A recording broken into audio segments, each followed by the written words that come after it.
there's one other kind of overarching factor that might drive one to make a justified vote for Trump Vance. And that's sort of this idea, is there a real looming totalitarianism on the horizon?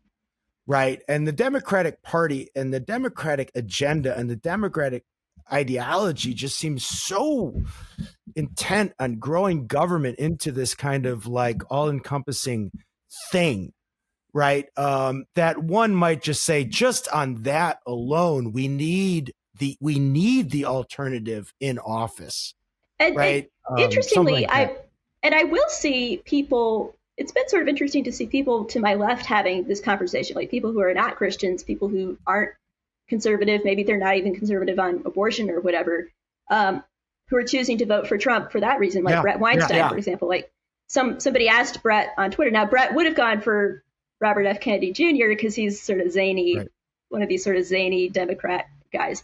But now that Kennedy's not in the race, Brett's like, of course I'm going to vote for Trump. I can't vote for Kamala. I don't want the First Amendment to go away.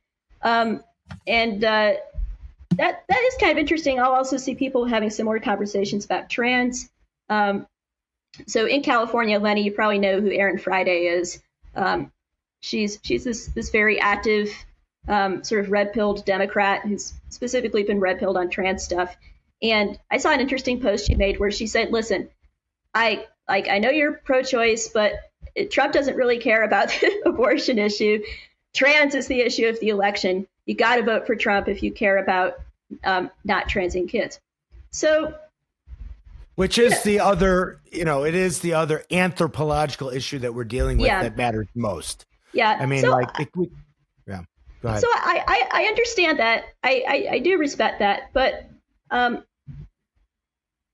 this partly comes down to a question of your ethical framework. So ethically, I'm a deontologist. I'm not a consequentialist.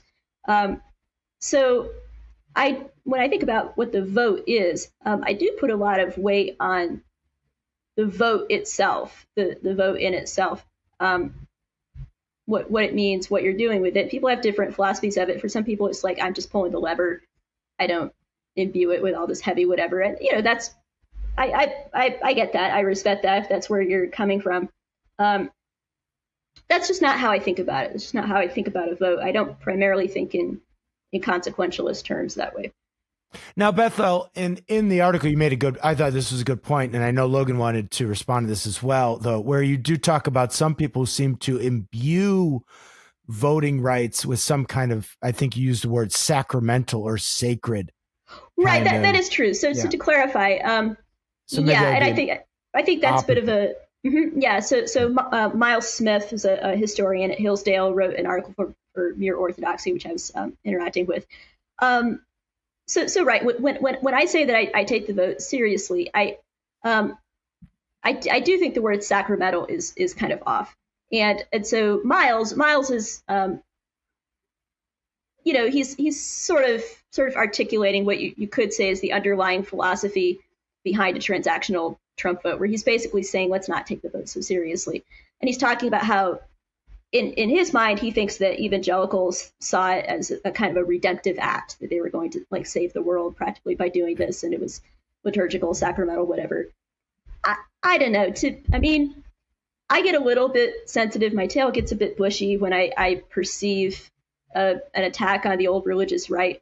Because those are my roots. Like that's where my folks come from. And I think the religious right got a lot of things right. And I think it was good to care. It's good to care. It's good to have standards. And I do feel like the word sacramental is a bit of a straw man. And it sort of takes away from just simple, this is really important. I care. I have standards. I don't just want to be cynical about this. I think that's all fine. Yeah, there's a difference between sacrament and stewardship. And that's the distinction. That's a good way to put it.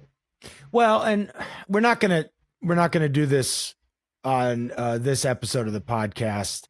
There is a tangent we could take here with regards to some more charismatic churches and some of the types of things that have come out. Oh, yes. Prophet so-and-so has foreseen Trump will win the election, right? Yeah. Exactly. Yeah. And then we've had Doug Givett on several times and his work on the NAR with his work with Holly Pivik and some of the stuff that comes out of these NAR style churches. It's crazy. Yeah. And how they are approaching politics and the vote. And that's a whole nother beast we won't get into today, but maybe and we had this guy who claimed that he'd had there was this guy who claimed he'd had a vision of Trump's assassination attempt. Yeah, I saw that. Yeah. Yeah, people went nuts over that. But then Mike Winger has been doing some good debunking stuff. I go to church with him. Yeah. Really? That's cool. I didn't know that. So I think I might put out some stuff, I think specifically on that guy, kind of looking into him and going, this guy is fishy. I don't know if that guy's affiliated with NAR, but there's been a lot of, but there's this kind of like radical, like spiritualized, hyper spiritualized views of like almost like what Trump is. Yes. Like, yeah, agreed. And so there's room to go after that for sure.